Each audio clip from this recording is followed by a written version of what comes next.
untuk kita kembali melaksanakan salah satu yang Allah wajibkan kepada kita, yaitu kita wajib untuk menghadiri majelis ilmu.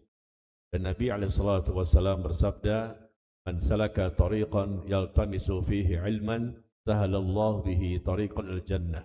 Barang siapa menempuh perjalanan dalam rangka untuk menuntut ilmu, Allah akan mudahkan baginya jalan menuju surga. Jadi masuk surga itu banyak caranya, tapi salah satu yang terbesar adalah kita menghadiri majelis ilmu akan dimudahkan bagi kita untuk kita bisa masuk surga. Di hadis yang lain Rasul mengatakan sallallahu alaihi wasallam, talabul ilm faridah ala kulli muslim. Menuntut ilmu itu adalah kewajiban bagi setiap muslim. Maka orang yang meninggalkan salat dia akan berdosa besar. Begitu juga orang yang sengaja untuk meninggalkan majelis ilmu, maka mereka juga berdosa besar. Karena sama-sama wajib, sama-sama diperintahkan. Dan ini ibadah. Salat adalah ibadah, menghadiri majelis ilmu juga ibadah. Dan ibadah ini sama-sama kita lakukan sampai datangnya kematian.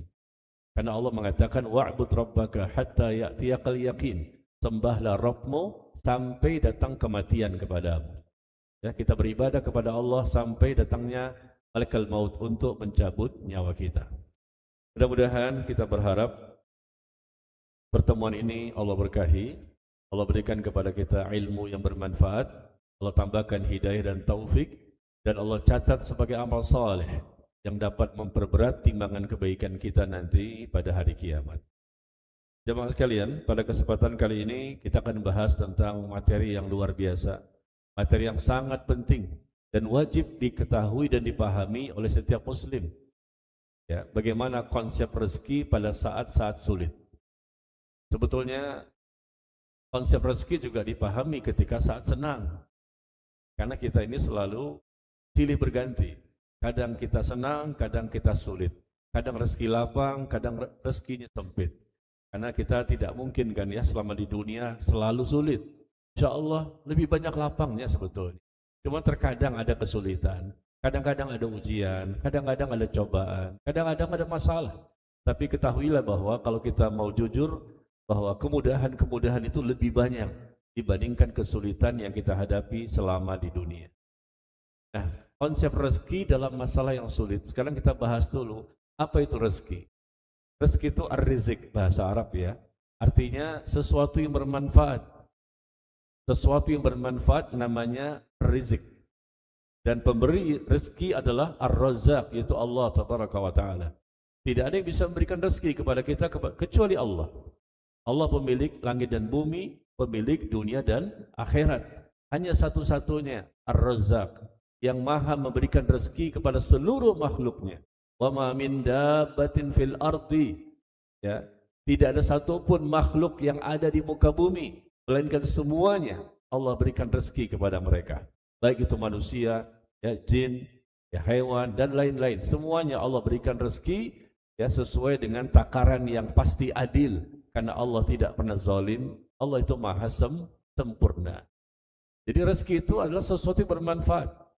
Rezeki bisa berupa iman, bisa berupa paham tentang suatu masalah agama, rezeki berupa hidayah, berupa taufik, rezeki berupa kesehatan, rezeki berupa keluarga yang sakinah, mawaddah warahmah, rezeki berupa anak yang soleh dan soleha dan seterusnya.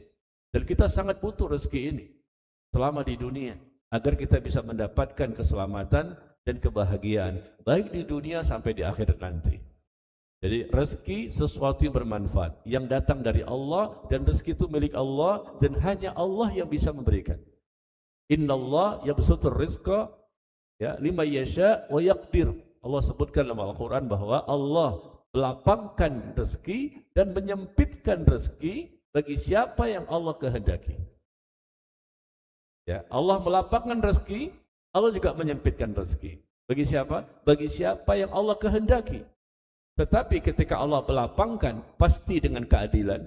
Ketika Allah menyempitkan rezeki, pasti juga dengan keadilan. Karena Allah maha adil. Allah tidak pernah zalim sekalipun.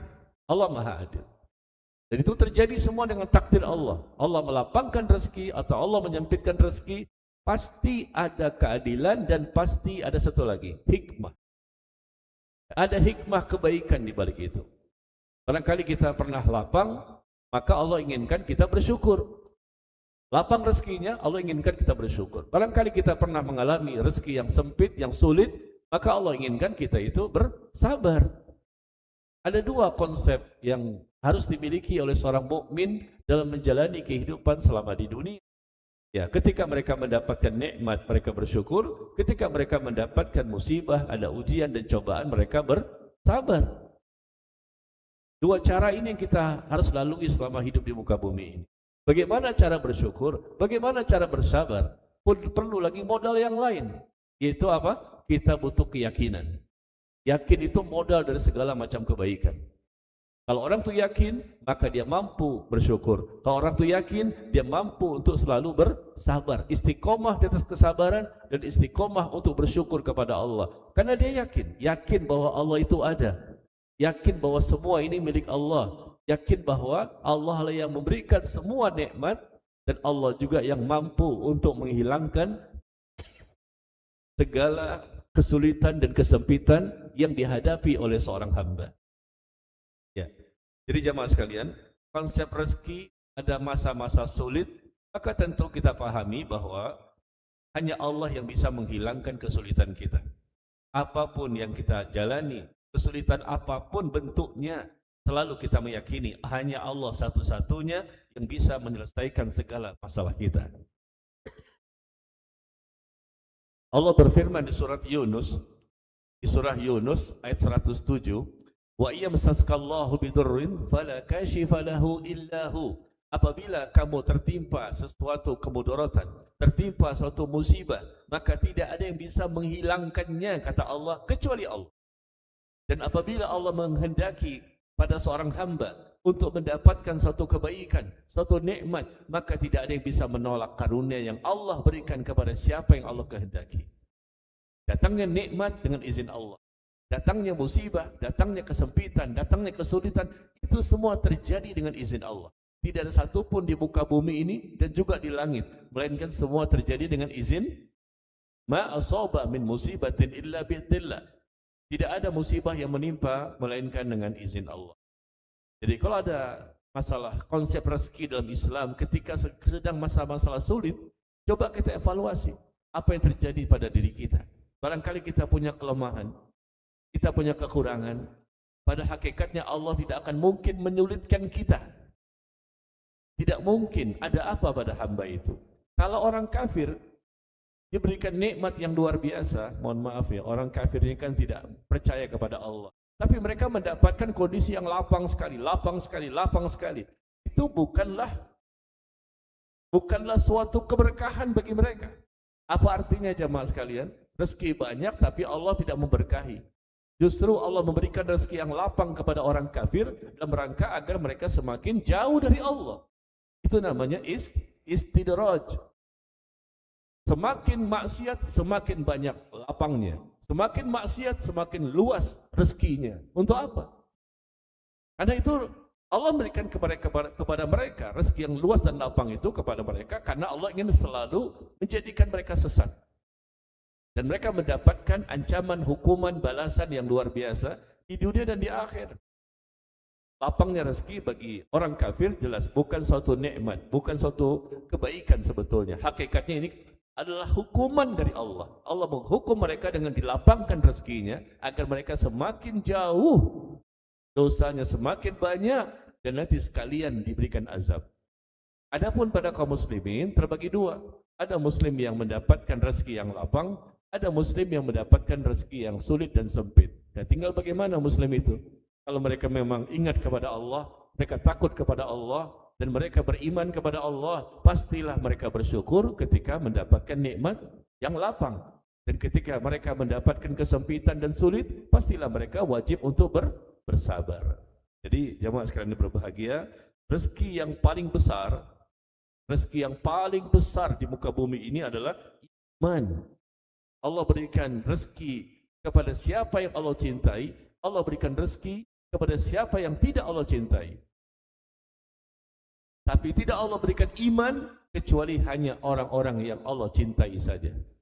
Itu merupakan hadis dari Nabi SAW. Beliau mengatakan, sesungguhnya Allah, Inna Allah yu'tid dunya Sesungguhnya Allah memberikan dunia ini, rezeki yang lapang, kepada siapa? Kepada siapa yang Allah cintai, dan juga bisa kepada orang yang tidak Allah cintai. Tetapi Allah tidak berikan iman kecuali kepada orang yang Allah cintai saja. Hadis yang dikeluarkan oleh Imam Ahmad dan Al-Hakim dan lain-lain. Jadi rezeki yang tertinggi, terbesar di muka bumi adalah iman. Adapun harta, kesehatan, kesuksesan dunia itu juga berupa rezeki. Karena rezeki itu sesuatu yang bermanfaat. Dan kita ingin dapatkan itu, sesuatu yang bermanfaat. Sesuatu yang paling bermanfaat di antara semuanya adalah iman, ilmu, amal, hidayah, taufik. Selalu dibimbing oleh Allah. Itu rezeki yang terbesar. Dan ternyata tidak diberikan kepada sembarang orang.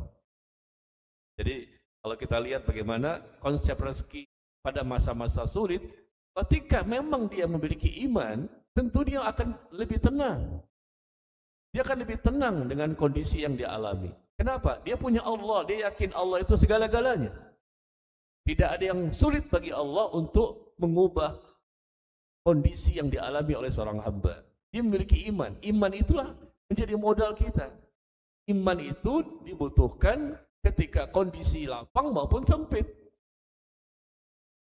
Dan untuk menambah iman ini kita perlu belajar untuk menumbuhkan keyakinan, untuk menumbuhkan rasa takut kepada Allah Tabaraka wa Ta'ala.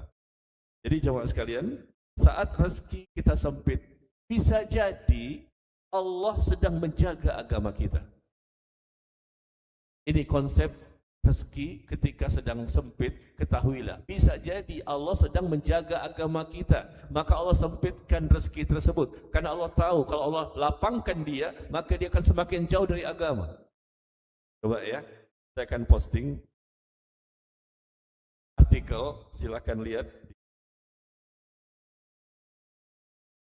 Ya, nanti bisa dikirim ke grup ya. Silakan lihat di grup WhatsApp ya. Saya akan kirimkan artikel. Ada ucapan dari ulama yang bernama Syekhul Islam Ibnu Taimiyah. Coba kita mari baca artikel tersebut. Saat rezekimu sempit, bisa jadi Allah sedang menjaga agamamu. Masing-masing coba Bapak Ibu melihat kepada grup WhatsApp-nya ya. Di sini saya mulai dengan kalimat firman Allah, "Wa may yattaqillah", barang siapa bertakwa kepada Allah, Allah akan berikan kepadanya jalan keluar, solusi, dan diberikan rezeki dari arah yang tanpa disangka-sangka. Syaratnya apa? Bertakwa. Allah berikan solusi, diberikan rezeki dari arah yang tanpa disangka-sangka. Jadi kita lihat perkataan Imam Ibnu Taimiyah rahimahullah, beliau mengatakan orang yang bertakwa ya, tidaklah dia akan terhalangi dari rezeki yang dia butuhkan. Mungkin dia butuh sesuatu, tapi kok belum juga, mungkin sempit, mungkin sulit. Coba kita lihat, tidaklah terhalang orang yang bertakwa itu untuk mendapatkan apa yang dia butuhkan. Tetapi dia hanyalah akan dijaga dari harta dunia yang berlebihan sebagai bentuk kasih sayang dan kebaikan Allah terhadapnya. Karena diluaskan rezeki terkadang bisa membahayakan agama pemiliknya. Jadi ini konsep salah satu ya, konsep rezeki di masa-masa sulit. Jangan heran kenapa sulit ya. Rasulullah dan para sahabat juga terkadang mereka sulit untuk mendapatkan sesuatu yang mereka inginkan. Kenapa? Karena ini bagian dari ujian, dari cobaan, dari masalah yang pasti ada. Bukankah para sahabat Nabi SAW banyak yang bertakwa dan miskin hartanya? Kebanyakan para sahabat Nabi itu miskin, tapi mereka bertakwa. Seharusnya mereka ini kalau secara logika paling bertakwa berarti paling kaya. Tidak, ternyata. Semakin takwa bukan berarti pasti makin kaya. Tapi mereka memang makin kaya imannya, betul. Makin kaya amalnya, makin kaya bersih hatinya. Tapi untuk dari sisi kekayaan bisa jadi iya, bisa juga tidak. Semuanya kembali kepada Allah. Jadi ini caranya Allah. Kenapa ada rezeki yang ternyata didapatkan oleh seseorang itu agak sulit dan sempit, bisa jadi ini. Itu Allah menjaga hamba tersebut karena Allah maha mengetahui. Bukan mengetahui ya, maha mengetahui. Jika hamba ini diberikan rezeki yang sangat lapang, dia akan jauh dari agama. Tetapi jika dia diberikan rezeki yang secukupnya, maka dia akan lebih terjaga agamanya. Agamanya akan lebih terjaga, dia akan semakin semangat untuk beribadah. Bahkan ketika disempitkan pun, dia lebih baik dibandingkan kalau dilapangkan. Subhanallah, Allah Maha mengetahui. Ada orang-orang yang bisa seperti itu. Diberikan rezeki yang sempit, yang sulit, justru dia semakin baik. Kondisi imannya, kondisi pendekatan diri kepada Allah, semakin dia bersabar. Begitu dilapangkan, waduh, banyak lalainya, banyak lengahnya. Sehingga itulah caranya Allah. Konsep rezeki Allah terkadang melapangkan hamba tertentu, terkadang menyempitkan hamba tertentu, karena Allah lebih tahu mana yang lebih pas, lebih cocok untuk hamba tersebut. Ketika dia bertakwa, pasti cocok. Pasti cocok, kondisi apapun dia akan bahagia dengan ketetapan Allah. Karena dia tahu Allah Maha Adil. Kalau dia mendapatkan nikmat, dia banyak bersyukur. Kalau dia mendapatkan musibah, adanya ujian dan cobaan, kesulitan dan kesusahan, maka dia akan bersabar. Dan dia tahu bahwa ini terjadi dengan izin Allah, maka dia berusaha untuk memperbaiki. Oke, dia berdoa dan lain-lain. Tapi yang jelas adalah, bisa jadi ketika memang belum juga terjadinya perubahan-perubahan pada dirinya, maka dia berbaik sangka kepada Allah. Berbaik sangka kepada Allah, meskipun belum ada perubahan, meskipun sudah ibadah, meskipun sudah taat, meskipun sudah menjauhi semua maksiat, tapi kau belum ada perubahannya, rezeki saya masih sempit, masih sulit. Bisa jadi ini caranya Allah untuk menjaga agama saya. Bisa nggak kita begitu? Bisa jadi ini adalah caranya Allah untuk menjaga agama saya, supaya saya tidak kebablasan melakukan kemaksiatan, karena dengan disempitkan dia makin taat. Begitu diluaskan, habis. Nah, ini cara kita untuk mensiasati jangan sampai mudah dibisikkan oleh syaitan. Karena syaitan ini kadang-kadang membisikkan kita agar kita itu merasa, gimana kamu sudah ibadah, kamu sudah umroh, kamu sudah haji, kamu sudah banyak ketaatan, masa masih miskin-miskin juga? Padahal kita bisa menepis bisikan itu. Kita mengatakan, Allah mentakdirkan apapun, pasti itu yang terbaik. Apapun kondisi saya. Dan ketika memang belum dapatlah kelapangan-kelapangan yang saya inginkan, bisa jadi ini suatu kebaikan bagi saya. Seperti itu sikap kita ya. Baik. Kemudian saya akan kirimkan lagi artikel berikutnya. Silakan jamaah ya. Hari ini ada beberapa artikel yang akan saya kirim. Ini sekedar untuk memudahkan saja, supaya kita lebih paham ya tentang tema yang kita bahas. Sekarang artikel yang kedua, kembali dikirimkan ke grup WhatsApp ya. Luasnya rezeki, amal, dan umur itu diukur jika Allah berkahi. Kita jangan melihat luasnya rezeki itu berdasarkan adanya harta yang berlimpah ruah. Ya, hartanya berapa tuh Elon Musk yang di Amerika itu? Katanya konon 17.000 triliun ya. Wah, ini harta yang paling banyak lah. Orang yang mendapatkan 17.000 triliun, kita 1 triliun aja nggak ada. Ini 17.000 orang paling kaya di muka bumi yang ada di Amerika. Wah, dia orang yang paling luas rezekinya. Oh iya? Tidak. Luasnya rezeki itu dalam konsep Islam adalah ya, luasnya rezeki, luasnya amal, luasnya umur diukur jika Allah memberkahinya. Ketika tidak diberkahi, berarti hakikatnya bukan luas, dia itu orang yang paling Allah sempitkan. Luasnya rezeki itu kalau diberkahi. Berkah itu apa? Berkah itu artinya ziyadatul khair. Bertambahnya kebaikan, bertambahnya kebaikan, bertambahnya kebaikan, itu berkah namanya. Untuk apa harta 17.000 triliun? Orang paling kaya di muka bumi saat ini. Kalau andai kata Allah tidak berkahi, artinya harta itu tidak mendatangkan kebaikan bagi orang itu. Berarti nggak berkah. Toh dia masih kafir-kafir juga. Atau kalau dia muslim pun, ternyata dia juga tidak menjadi muslim yang bertakwa, berarti nggak berkah. Luasnya rezeki dalam pandangan Islam itu, kalau Allah berikan sesuatu kepadanya, dan ternyata Allah berkahi, menimbulkan kebaikan-kebaikan berikutnya. Itulah luasnya rezeki. Bisa jadi ada orang miskin tapi Allah cukupi kebutuhannya dibandingkan orang kaya, Tapi dia miskin ini orang yang paling tenang, paling bahagia hidupnya karena dia qanaah. Luas rezekinya. Karena apa? Dengan sedikitnya harta barangkali yang dia miliki, tapi dia bisa tenang. Dengan sedikitnya harta yang dia miliki, tapi Allah bantu. Allah ringankan beban. Allah hilangkan kesulitan. Allah berkahi, pasti ada kebaikan-kebaikan setelahnya. Itu luasnya rezeki. Mari kita baca ya. Imam Ibnu Qayyim rahimahullah mengatakan, luasnya rezeki dan amal itu tidak diukur dari banyaknya dan panjangnya umur. Ya, umurnya sudah 100 tahun, wah berarti rezekinya banyak. Wah hartanya banyak, berarti rezekinya banyak. Enggak. Rezeki dan amal itu tidak diukur dari banyaknya atau panjangnya. Tidaklah diukur dengan banyaknya bulan dan tahun yang berlalu dari sisi umur. Namun luasnya rezeki, luasnya amal, luasnya umur itu diukur dengan kadar keberkahan yang ada di dalamnya. Kalau ada keberkahan, berarti dia mendapatkan rezeki. Terpilih dia mendapatkan rezeki yang luas.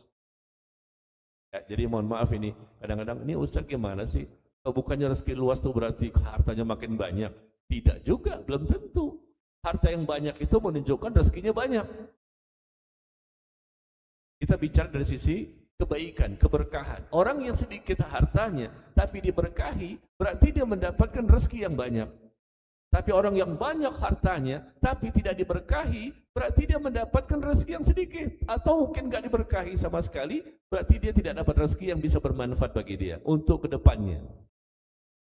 Ya gitu ya, mungkin dia orang kafir, mungkin juga dia muslim, tapi nggak bermanfaat. Tidak mendatangkan dia bersyukur kepada Allah, tidak bersabar, tidak bertawakal, tidak bertakwa. Justru semakin banyak rezeki, semakin sesat. Semakin banyak rezeki, semakin jauh. Semakin banyak rezeki, semakin tidak mau taat. Ini berarti sebetulnya rezeki yang dia terima bukan banyak. Rezekinya sedikit. Ya, hakikatnya, karena tidak Allah berkahi. Baik. Kemudian berikutnya jamaah sekalian, kita akan posting kembali yang berikutnya.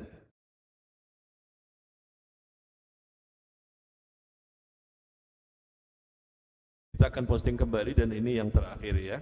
Postingan ini berikutnya ini yang terakhir. Kita lihat bagaimana kunci-kuncinya.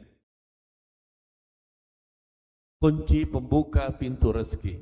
Di sini saya cantumkan ada 15. Bagaimana konsep rezeki ketika masa sulit? Ketika masa sulit, kembali kepada Allah. Karena rezeki milik Allah.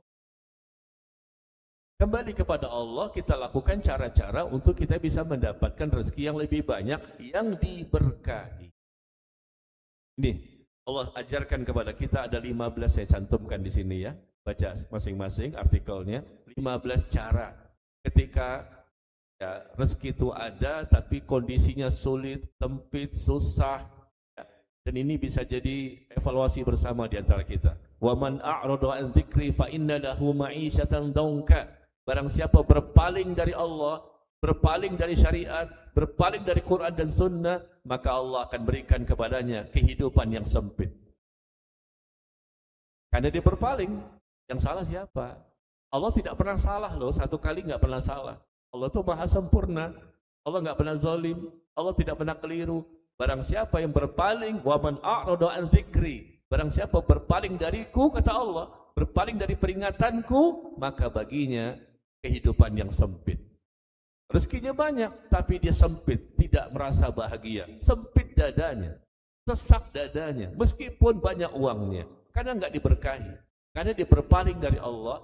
Rezeki yang banyak pun terasa sempit. Tapi orang yang kembali kepada Allah, melakukan 15 poin ini, kunci-kuncinya ini, dia kembali kepada Allah, maka kalaupun dia sedikit rezekinya, tapi berasa lapang.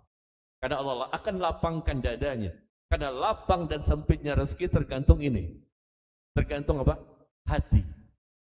Lapang dan sempitnya rezeki itu tergantung hati. Kalau hatinya Allah lapangkan, dia lapang meskipun dia mendapatkan harta yang sedikit. Dia merasa tenang, merasa qanaah, merasa cukup, ya, menerima apa yang Allah takdirkan kepadanya. Allah berikan dia iman, ilmu, ya, dan lain-lain. Baik, kita lihat di sini cara-cara yang bisa kita lakukan ya.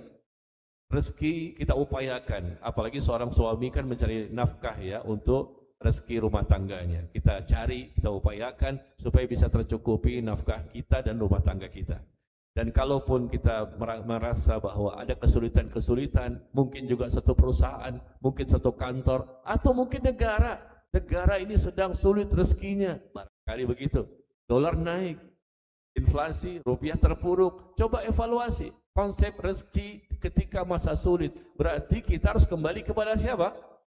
Kembali kepada Allah. Bagaimana konsep Islam mengajarkan kalau kita kondisinya sedang sulit, sempit, susah, bagaimana? Lakukan ini 15 poin. Maka Allah akan berikan tambahan rezeki yang penuh dengan keberkahan. Baik, yang pertama apa? Dengan istighfar dan taubat. Ini cara pertama yang terbaik.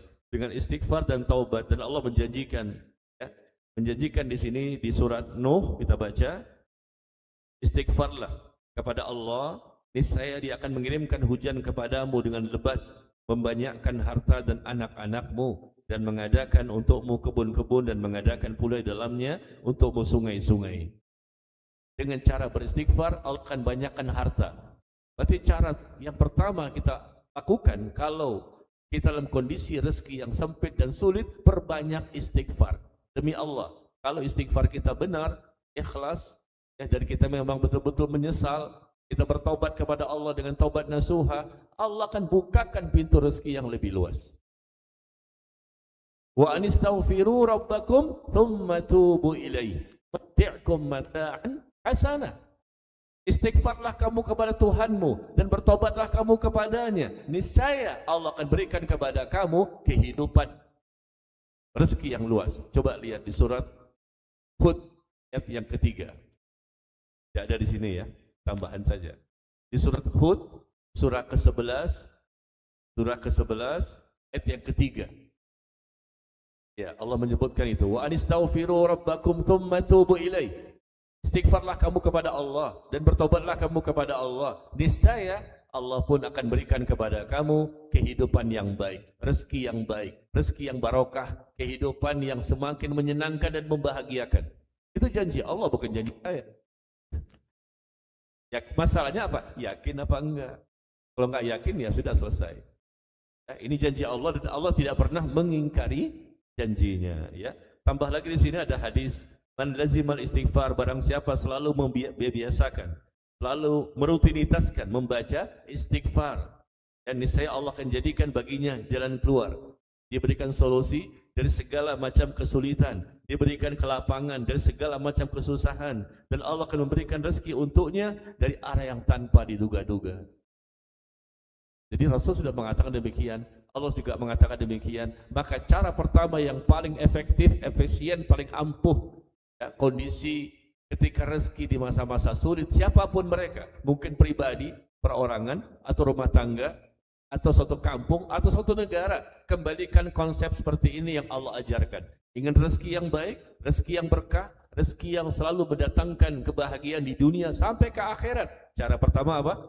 Istighfar dan taubat nasuha. Yang kedua dengan membaca doa. Kita minta kepada Allah doa pembuka rezeki. Ini diantaranya seperti ini ya. Bahkan Nabi pun memulai ketika subuh ya, memulai hari di waktu subuh. Setelah selesai subuh, Rasul mintanya apa yang pertama kali? Allahumma inni as'aluka ilman nafi'a wa rizqan thayyiba wa amalan mutaqabbala. Ya Allah, aku mohon kepadamu ilmu yang bermanfaat, rezeki baik, dan amal yang diterima. Rasul minta kepada Allah rezeki, tapi bukan sembarang rezeki ya. Karena rezeki terbagi dua. Ada rezeki yang barokah, bermanfaat, ada rezeki yang tidak barokah.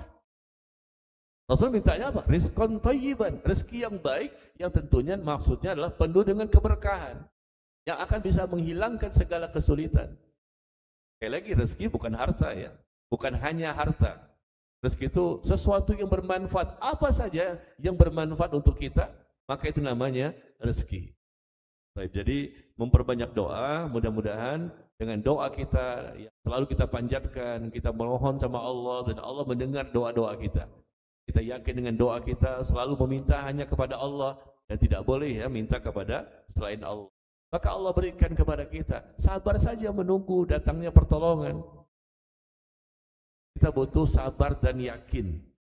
Kalau nggak sabar-sabar, kita tinggalkan doa kita. Kayaknya saya udah doa nih, tapi kok belum dikabulkan ya. Saya nggak mau doa lagi. Hebat kan? Mereka nggak sabar dalam doanya, atau mereka nggak yakin. Sabar menunggu datangnya pengabulan doa dan yakin bahwa hanya Allah yang bisa mengabulkan. Allah mendengar sebetulnya, cuman terkadang Allah menguji keimanan kita. Saya kira nih depending seminggu masih mau doa nggak nih? Kira-kira depending sebulan masih yakin nggak dia sama Allah? Jadi yakin dan sabar itu bisa meringankan beban, bisa meringankan musibah, bisa meringankan masalah yang kita hadapi selama di dunia. Yakin dan sabar. Subhanallah. Baik, perbanyak doa. Nabi Musa saja, jamaah sekalian, Nabi Musa ini kan seorang nabi dan rasul ya. Ternyata beliau meminta kepada Allah agar dihancurkan Fir'aun dan bala tentaranya. Dibinasakan Fir'aun. Nabi Musa dan rakyat ini banyak sekali kaumnya yang dibinasakan atau dipersulit oleh Fir'aun. Fir'aun bahkan ingin membunuh mereka. Nabi Musa akhirnya sudah sepertinya menganggap Fir'aun ini tidak akan mau beriman karena sudah banyak mukjizat ditampakkan, tapi tetap saja ngeyel. Maka Nabi Musa berdoa agar Fir'aun dan bala tentaranya dibinasakan. Nah, jaraknya, coba dengarkan, jarak ketika Nabi Musa berdoa dan Fir'aun dan kaumnya dibinasakan sampai terjadilah dia ditenggelamkan di laut itu, jaraknya berapa lama? Pengabulan doanya. Nabi ini berdoa, tapi dikabulkan oleh Allah setelah 40 tahun. 40 tahun sulit, sempit, dakwah susah, diintimidasi, diteror, ditangkap, dibunuh. Nabi Musa berdoa agar Fir'aun dibinasakan, dan itu Allah cantumkan di surat Yunus. Di surat Yunus itu ayat ke-87, tidak salah, 87, 88, 89, 90, ya, surat Yunus itu. Bagaimana Allah ceritakan tentang Nabi Musa yang berdoa, ya Allah binasakan Fir'aun, karena memang kayaknya udah luar biasa nih ngeyelnya. Tapi kita lihat bagaimana dikabulkannya doa Nabi Musa, kata para ulama setelah 40 tahun, levelnya Nabi, levelnya Rasul, jelas surganya, Allah mencintainya, Allah mengampuni dosanya. Nah, kita bukan Nabi dan Rasul, ingin minta sama Allah, berdoa, pengen langsung. Hari ini berdoa, langsung kabul, cash, tunai, kontan. Kita siapa? Terkadang memang Allah kabulkan segera. Tapi terkadang Allah pending. Kenapa? Bukan Allah tidak tahu. Bukan susah, bukan sulit. Enggak ada yang susah bagi Allah. Cukup dengan kun, fayakun. Tapi memang Allah terkadang menguji keimanan kita. Belum juga ya terlihat ini terobosan. Saya sudah berdoa, udah nangis, teteskan air mata, bangun malam sholat tahajud, kok belum juga ya. Sabar yakin. Itu modal kita. Sabar menunggu datangnya. Karena Allah dengar, Allah tahu, Allah melihat kondisi kita lagi berdoa, Allah melihat, Allah dengar. Tapi Allah terkadang tidak langsung memberikan jawaban. Kenapa? Karena Allah ingin melihat sejauh mana dia ini imannya. Apakah dia buruk sangka sama Allah atau tidak? Ketika dia pending. Apakah dia tetap berdoa terus apa tidak? Namanya ujian ya. Ujian itu bukan hanya masalah sakit saja atau yang lain, tapi juga terkadang doa belum dikabulkan pun juga ujian. Baik.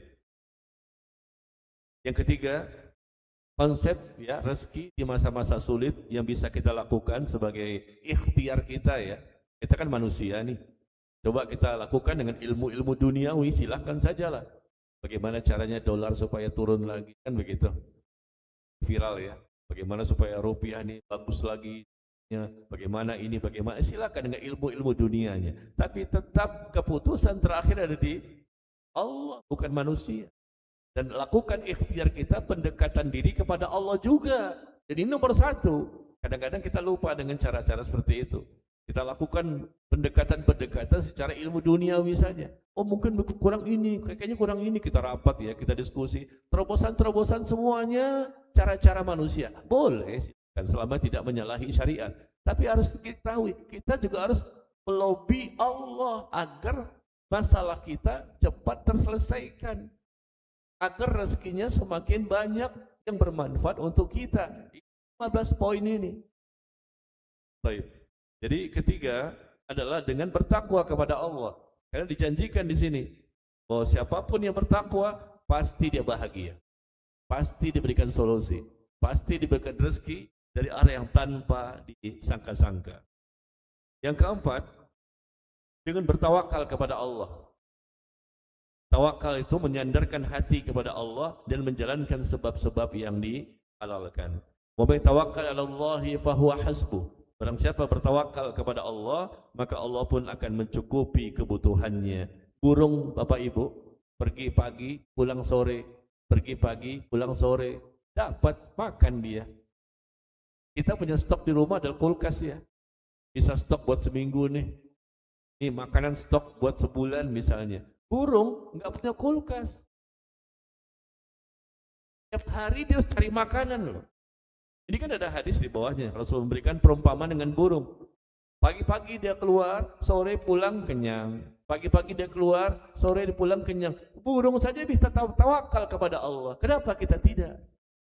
Sedangkan kita makhluk yang terbaik, bukan hewan. Manusia itu makhluk yang terbaik. Ciptaan Allah yang terbaik. Tapi burung bisa bertawakal. Dia nggak punya stok makanan di rumah, nggak punya duit juga di rumah si burung ini. Tapi dia cari makanan, bisa dia dapat. Sore-sore kata Rasulullah, ya, pergi dalam kondisi lapar, pulang dalam kondisi kenyang. Diberikan rezeki, ada kecukupan itu. Karena dia bertawakal kepada Allah, menyandarkan hatinya kepada Allah. Nah, kita jalankan sebab-sebabnya.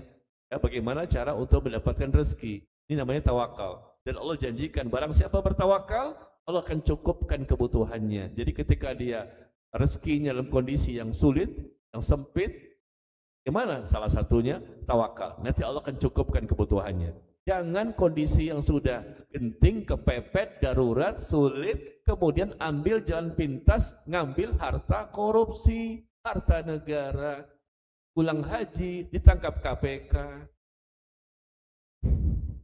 Tahu nggak sih beritanya? Sini kayaknya nggak tahu beritanya. Sini nggak tahu beritanya kan? Pulang haji tangkap KPK.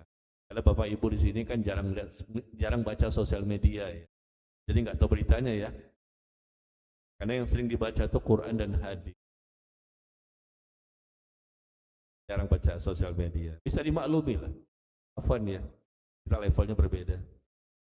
Kalau saya sih suka baca berita. Kalau Bapak Ibu baca apa? Quran dan ya, jadi bertawakal ya kepada Allah. Jadi orang-orang yang suka mengambil harta-harta yang haram dengan cara-cara yang haram, karena mereka tidak percaya, yakin kepada Allah bahwa Allah akan berikan dia rezeki yang baik, yang berkah. Makanya mereka ambil jalan pintas. Mumpung manusia tidak tahu, Allah kan tahu. Malaikat tahu. Akan terungkap di dunia atau mungkin nanti di akhir. Dengan cara apa saja, mungkin dia berkhianat, dia menipu, berbuat curang, dia tidak jujur, dia berbohong. Kenapa? Dia tidak istighfar, dia tidak bertakwa, dia tidak berdoa, dia tidak bertawakal. Langkah-langkah ini tidak dia lakukan. Meskipun haji juga kemarin, pulang-pulang ketangkap, ini kan musibah ya. Ternyata itu hanya untuk menutupi saja kebusukan dia selama ini dan ketahuan oleh manusia sebelum dia mati. Haula wala quwata illa billah. Ya, yang kelima, konsep rezeki di masa sulit, maka lakukanlah ikhtiar-ikhtiar di antaranya dengan bersyukur kepada Allah. La in syakartum la'azidannakum. Kalau kau bersyukur kepada Allah, maka Allah pun akan menambahkannya. Menambahkan ya nikmatnya kepadamu. Semakin banyak syukur kepada Allah, pasti demi Allah. Masa yakin apa enggak sih? Itu kan poin-poin semua bukan kata kita. Kita bicara berbusa-busa sampai 2 jam, 3 jam, 5 jam juga percuma kalau kita enggak yakin. Masalahnya yakin dan sabar menunggu datangnya kemudahan-kemudahan dari Allah. Allah mendengar kok, Allah melihat, Allah mengetahui, tapi kok belum? Ya memang ini diuji kita. Uji dengan ujian yang berbeda-beda satu manusia dengan manusia yang lain.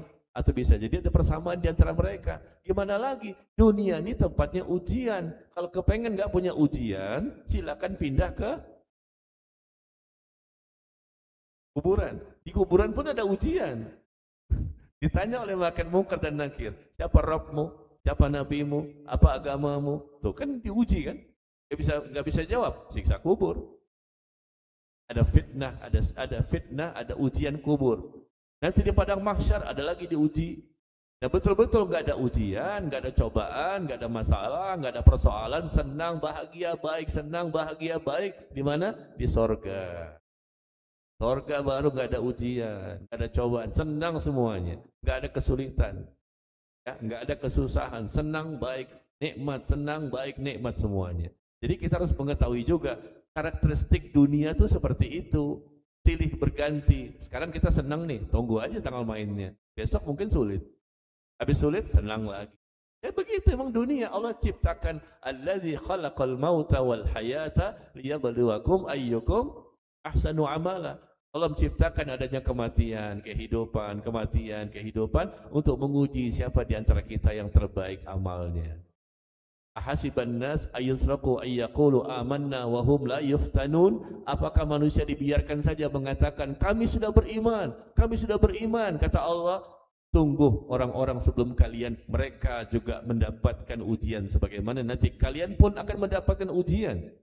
Enggak bisa orang yang mengatakan beriman dibiarkan begitu saja, enggak, pasti diuji. Sehingga terbukti nanti siapa yang benar imannya, siapa yang dusta dalam keimanannya. Jadi gimana nih? Pengen gak punya ujian? Pengen gak punya masalah? Tidak pernah sulit? Maka jangan tinggal di sini, pindah ke surga. Yuk kita ke surga. Mau sekarang? Coba saya mau tanya ini, mau masuk surga enggak? Mau sekarang?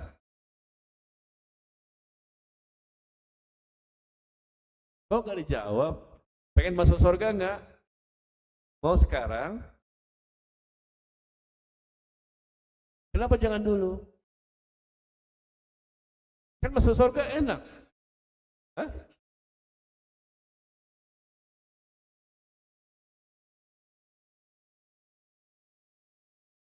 Masalahnya untuk masuk surga nggak bisa langsung, harus mati dulu. Itu yang menjadi sebab kita nggak mau masuk surga sekarang. Kalau langsung masuk mau, ternyata nggak bisa langsung, harus mati dulu. Nah untuk mati belum siap, apalagi saya. Dosa banyak, kalau antum sih. Kalau bapak ibu sih, dosanya sedikit ya. Kalau saya lihat wajah-wajahnya sedikit dosa ini. Dikit-dikit dosa. Itu maksudnya sedikit-dikit dosa. Baik ya. Jadi banyak-banyak bersyukur kita kepada Allah supaya kita ditambahkan lagi nikmat. Yang keenam, konsep rezeki ketika di masa sulit ya, adalah kita kembali gimana ikhtiar kita sebagai hamba Allah untuk meminta kembali rezeki yang lebih baik, lebih banyak, lebih berkah. Itu nomor 6, fokus dalam beribadah kepada Allah. Fokus. Selama ini enggak konsentrasi, enggak fokus ya. Maka sekarang fokus karena ada dalilnya semua ini. Kita baca ya, wahai anak Adam, Allah berfirman ya, fokuslah beribadah kepadaku, niscaya aku penuhi hatimu dengan kekayaan dan aku penuhi kedua tanganmu dengan rezeki. Wahai anak Adam, jangan jauhi aku sehingga aku penuhi hatimu dengan kefakiran dan aku penuhi kedua tanganmu dengan kesibukan. Maka Imam Ibnu Qayyim mengatakan rahimahullah, fokuskanlah pikiranmu untuk memikirkan apapun yang diperintahkan Allah kepadamu. Yang wajib-wajib kerjakan, yang sunnah kita berlomba-lomba, fokus untuk ibadah. Jangan menyibukkan diri dengan rezeki yang sudah dijamin untukmu. Karena rezeki itu sudah pasti dijamin, sebagaimana kematian pasti ada, rezeki pun pasti ada, dan kita akan diberikan rezeki ya selama kita belum mengalami kematian. Jangan menyibukkannya dengan rezeki yang sudah dijamin untukmu, karena rezeki dan ajal dua hal yang sudah dijamin. Selama masih ada sisa ajal, rezeki pun pasti datang. Jika Allah dengan hikmahnya berkehendak menutup salah satu jalan rezekimu, Allah pun pasti dengan rahmatnya membukakan jalan yang lain yang lebih bermanfaat bagimu. Jadi di sini ada hadis qudsi ya. Allah berfirman demikian, maka bertambahlah ilmu kita. Berarti kalau kita fokus dalam beribadah, karena Allah katakan di sini, Allah akan berikan tambahan-tambahan rezeki. Allah berikan rezeki, Allah penuhi hati dengan kekayaan, dipenuhi tangan dengan rezeki, dan ini pasti terjadi. Fokus ibadah, jangan sampai gini maksudnya. Kalau lagi sempit kan begitu ya, kita lagi sempit akhirnya apa? Turun iman. Justru lagi sempitnya itu harus tambah lagi fokus ibadah. Ya, lagi lapang fokus untuk ibadah, lagi sempit fokus untuk ibadah. Masalah rezeki pasti ada. Allah akan berikan kepada kita. Masalahnya apa? Fokus. Kondisi apapun tetap kita fokus untuk beribadah yang wajib maupun yang sunnah. Seperti itu ya. Fokuskan diri kita, jangan sampai nanti kita ketika lapang saja mau beribadah, ketika sempit gak mau beribadah. Nah ini seperti apa? Orang yang menjadi muslim munafik. Muslim munafik begitu. Ketika duitnya banyak, rezekinya banyak, wah ngajinya rajin, taklimnya rajin, haji umroh berkali-kali, dia banyak bersedekah, banyak baca Quran. Kenapa? Rezekinya lapang. Tapi begitu rezekinya sempit, maka dia tinggalkan, tidak lagi sholat, tidak lagi ini, tidak lagi ini, turun imannya, turun iman. Lama-lama turun iman, kebablasan sampai keluar dari Islam. Dan itu Allah sebutkan dalam surah Al-Hajj ayat 11. Coba buka surah ke-22. Ini kondisi orang munafik di zaman dahulu. Di zaman sekarang juga ada. Di surah Al-Hajj surah ke-22 ayat yang ke-11. Allah mengatakan, "Wa minan nasi may ya'budullaha 'ala harfin." Di antara manusia ini, kata Allah, ada yang menyembah kepada Allah, beribadah kepada Allah, tapi berada di tepian.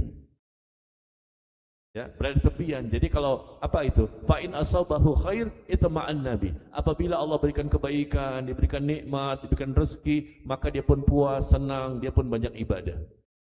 Ya, Masya Allah. Tapi ketika wa in asabathu fitnah inqalaba ala wajhi khasrat dunya wal akhirah, dzalika huwal khusranul mubin. Tapi kalau mereka disempitkan rezekinya, diberikan ujian, diberikan cobaan, maka turun imannya.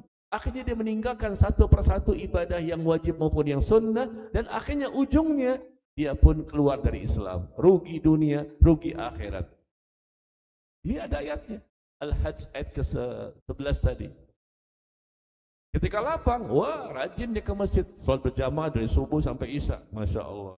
Tutup auratnya. Begitu turun ya, rezekinya, dan masa-masa sulit, maka dia pun turun juga ibadahnya. Akhir lama-lama tidak mau beribadah, lama-lama murtad. Ini ayatnya. Ini kisah nyata yang Allah sebutkan. Kita baca tafsirnya seperti itu ya. Ini rugi dunia akhirat. Ini kerugian yang nyata. Seharusnya kita sebagai muslim ketika rezekinya banyak tetap fokus ibadah. Ketika rezekinya sempit, justru semakin sempit, semakin sulit, semakin susah, harusnya lebih banyak lagi untuk fokus kepada ibadah. Karena kita butuh bantuan ini. Masa ketika lagi sempit, lagi sulit, justru makin jauh? Justru kita harus makin dekat lagi. Bagi Allah, kun fayakun, langsung dia kaya raya, lu bisa. Langsung dia sehat, bisa. Demi Allah, ini bukan satu keraguan, ini sikap seorang mukmin sejati, ini akidah. Ya, seperti itu. Kemudian yang ketujuh, dengan berbakti kepada orang tua. Ternyata dengan berbakti kepada orang tua akan dipanjangkan usia dengan penuh dengan keberkahan, bertambah juga rezeki. Yang kedelapan, dengan berhijrah. Kita berhijrah di jalan Allah. Berhijrah artinya meninggalkan ya hal-hal yang sifatnya dosa, meninggalkan yang sifatnya maksiat, berhijrah di jalan Allah.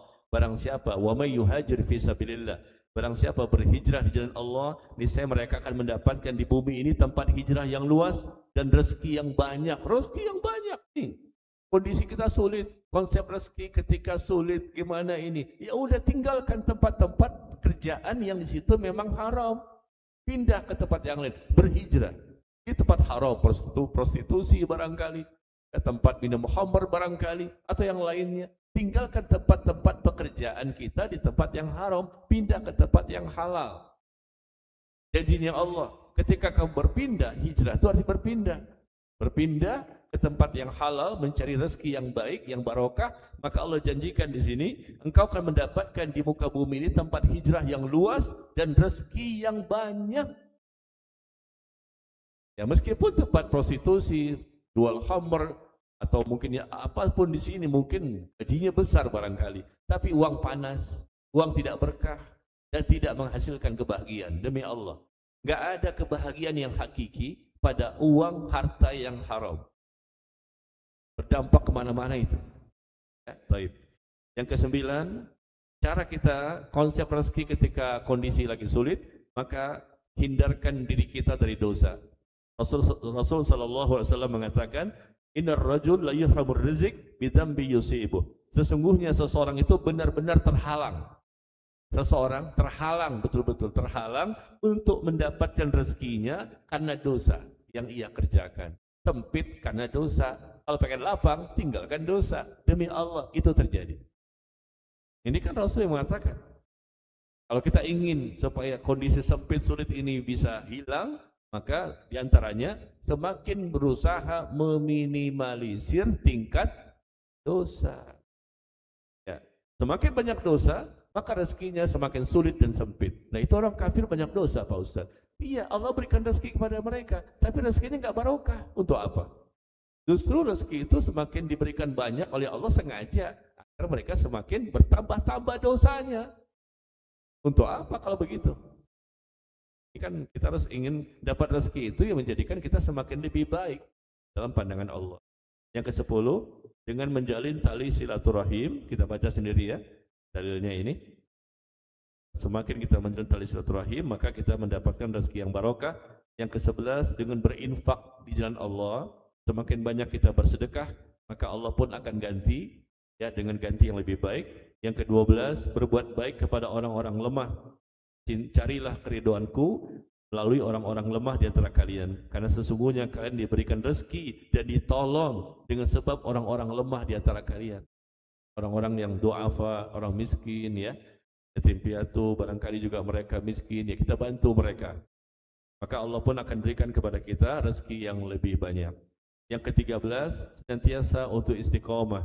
Semakin kita berusaha untuk istiqomah, rezeki diperbanyak. Yang ke-14, dengan cara menikah.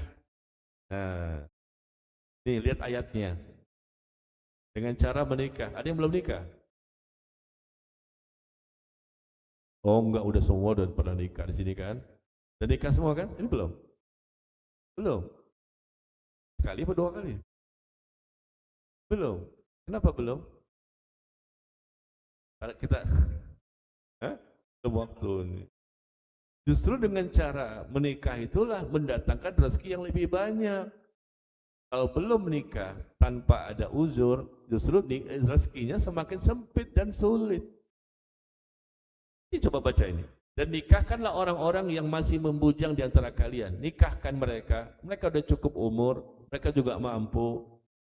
Jika mereka miskin, yakunu fuqara. Jika mereka miskin, kata Allah, Allah akan memberikan kemampuan kepada mereka dengan karunia-Nya.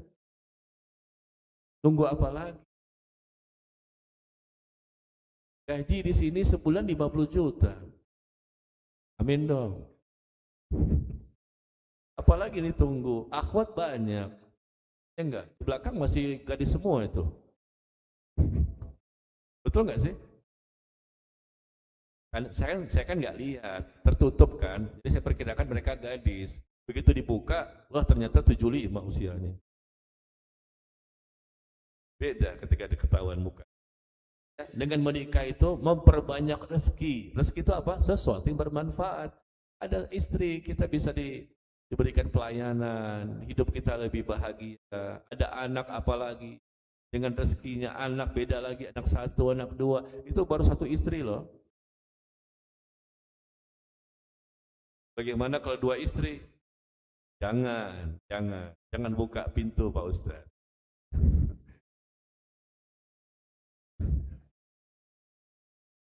Ini kan ayat ini berkaitan jika mereka masih sendirian, ya kan? Nikahkan.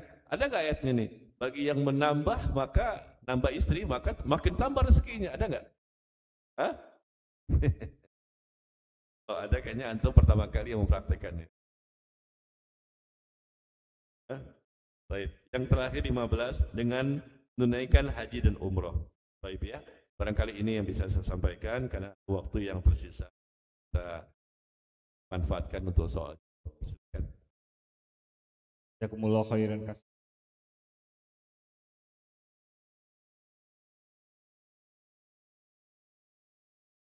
Allah.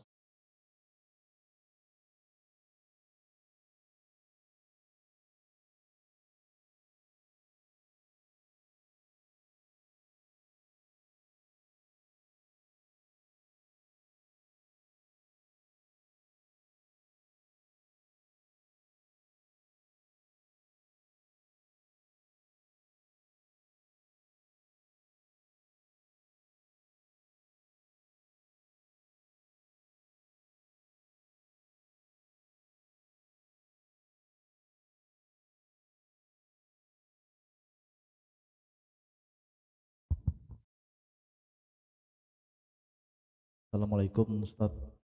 Izin Assalamualaikum. bertanya, bagaimana menjaga keyakinan hati konsep rezeki di masa sulit? Bahwa rezeki sudah diatur dan dijamin Allah Subhanahu wa taala. Namun realitanya dalam kebutuhan harian, mingguan, bulanan sudah ada yang padahal kita tidak pernah tahu kapan rezeki datangnya. Yang pertama Ustaz. Yang kedua, bagaimana fikih atau adab menolak kerabat, teman atau saudara yang meminjam di mana kita sama-sama sulit tanpa memutus silaturahmi. Terima kasih Ustaz. Assalamualaikum warahmatullahi wabarakatuh. Waalaikumsalam. Dengan Ustaz siapa tadi?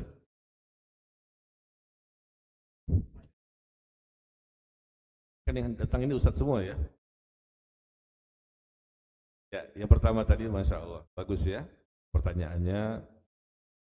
Karena ada kebutuhan, gimana Ustaz ya menata hati ini ya, untuk menumbuhkan keyakinan hati. Karena memang rezeki itu kan Allah sudah atur semua. Tapi kan berkaitan dengan kebutuhan kita nih Pak Ustaz. Ini kebutuhan harian, mingguan, bulanan. Sudah ada yang meminta nih, menunggu, istri menunggu di rumah, bahkan istri-istri menunggu juga. Nunggu anak-anak juga banyak ya. Untuk sekolahnya, untuk segala macam. Bagaimana untuk menumbuhkan keyakinan hati? Sampai kapan ini kita menumbuhkan hati? Keyakinan kan susah ya. Kalau kita nggak ada usaha susah. Yakin itu akan tumbuh kalau kita memiliki iman. Iman akan tumbuh kalau kita memiliki ilmu. Maka kita harus berilmu, karena orang yang berilmu itulah orang yang memiliki rasa takut kepada Allah. Semakin dia tinggi ilmunya kepada Allah dengan ilmu yang benar ya, maka semakin tinggi rasa takutnya kepada Allah. Karena Allah berfirman, "Innama yakhshallah min ibadihil ulama." Sesungguhnya yang takut kepada Allah di antara seluruh hamba-hamba Allah yang ada di muka bumi ini adalah orang yang berilmu.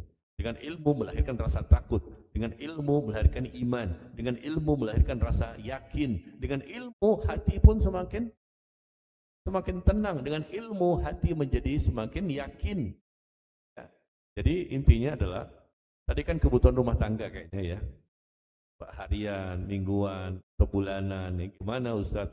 Kita sih memang ingin bisa bersabar, tapi yang di rumah kan nggak bisa bersabar nih. Gimana caranya? Kita harus pertama tentunya kita lakukan ini 15 poin tadi. Jangankan 15 Pak, beberapa saja kita akan dapatkan hasilnya demi Allah. Kita nggak bisa 15 lah, apalagi yang terakhir kan. Terakhir kan susah nih, menaikkan haji umroh dulu. Maka rezeki semakin banyak. Oke lah, 15 nggak usah. 14, 13, 12, 10, 5 saja.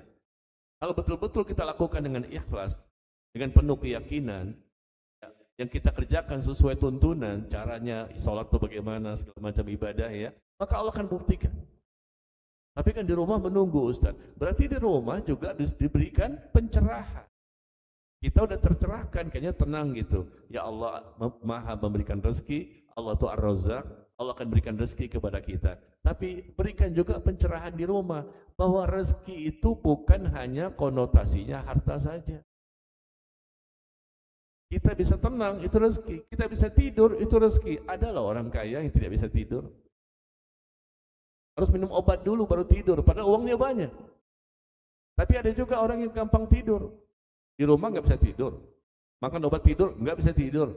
Ada cara yang paling efektif, efisien, tidak pakai duit untuk mudah tidur. Kapan?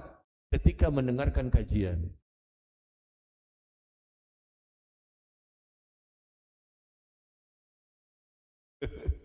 Nggak pakai duit. Hah? Nah, ini namanya nggak nyindir. Nggak nyindir, cuma nyinggung doang. Mendengarkan khutbah Jumat, kemarin kan saya khutbah di bawah itu. Saya khutbah di bawah, yo banyak yang tidur kayaknya nih. Ketika kajian di sini sih nggak ada. Nggak ada yang nggak tidur, nggak ada yang nggak tidur. Itu efektif banget kan. Jadi intinya adalah perbanyaklah untuk kan poin-poin tadi untuk diri kita dan keluarga kita sekaligus. Bilang sama istri, kamu bantu saya. Kasih tahu sama anak, kamu juga bantu bapak. Supaya rezeki kita ini semakin banyak bertambah. Kalau dari sisi harta maupun dari sisi yang lain, semoga semakin banyak. Bantu bapak, bantu juga aku sebagai suami, sampaikan ke istri juga ya, supaya rezeki kita ini semakin banyak, semakin berkah. Boleh kita minta banyak-banyak rezeki, kaya pun berkah. Selalu kita katakan yang berkah. Karena Rasul pun pernah mengajarkan kepada sahabatnya, doa, Allah perbanyaklah hartaku dan berkahilah. Perbanyaklah hartaku dan berkahi. Jangan sampai tidak pakai kata berkah tadi. Karena kalau perbanyak harta, ternyata menjadikan kita semakin jauh dari Allah. Untuk apa? Perbanyaklah harta yang engkau berkahi ya. Jadi kitanya harus kuatkan ya keyakinan itu bahwa Allah itu maha memberikan rezeki. Berarti kita sering-sering taklim, sering-sering kajian supaya keyakinan kita akan janji-janji Allah itu semakin kuat. Coba lihat Nabi Ayub. Nabi Ayub tuh sakit berapa tahun? Sampai beliau sembuh. 18 tahun. Kita diuji cuma seminggu doang.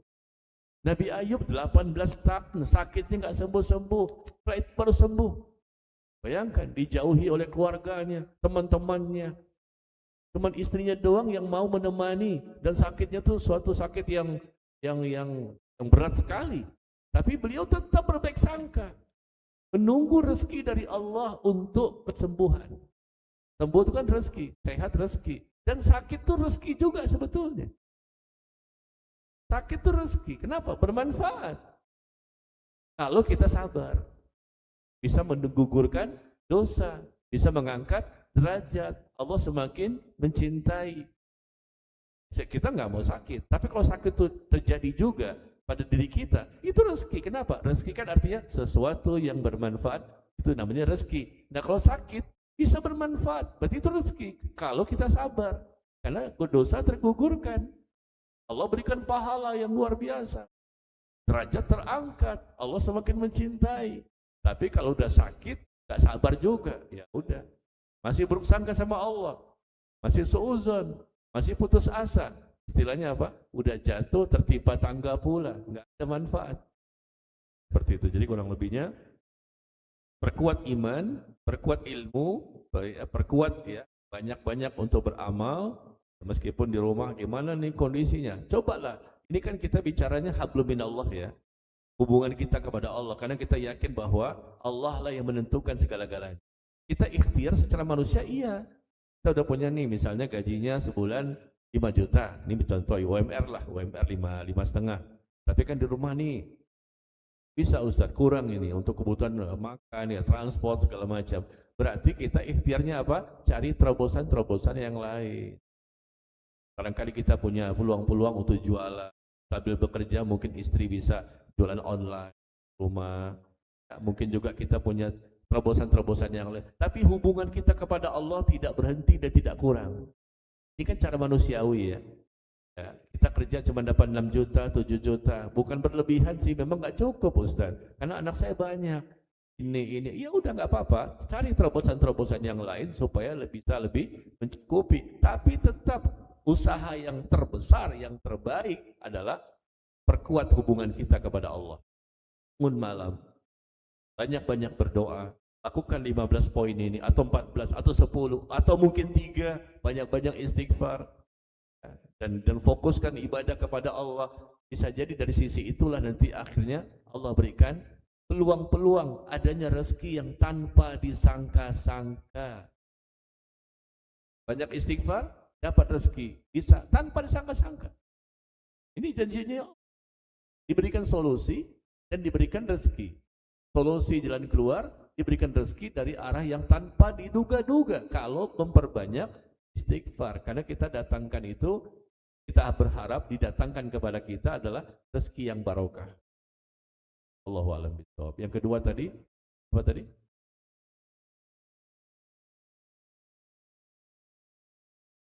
Saudara kita pengen ngutang sama kita, tapi kita nggak punya uang, sama-sama sulit. Meminjam uang kepada orang yang sulit. Saudara sulit, kita juga sulit. Kita ngomong gimana nih? Kalau kita bilang enggak, sampaikan apa adanya, kan emang kita nggak ada kok.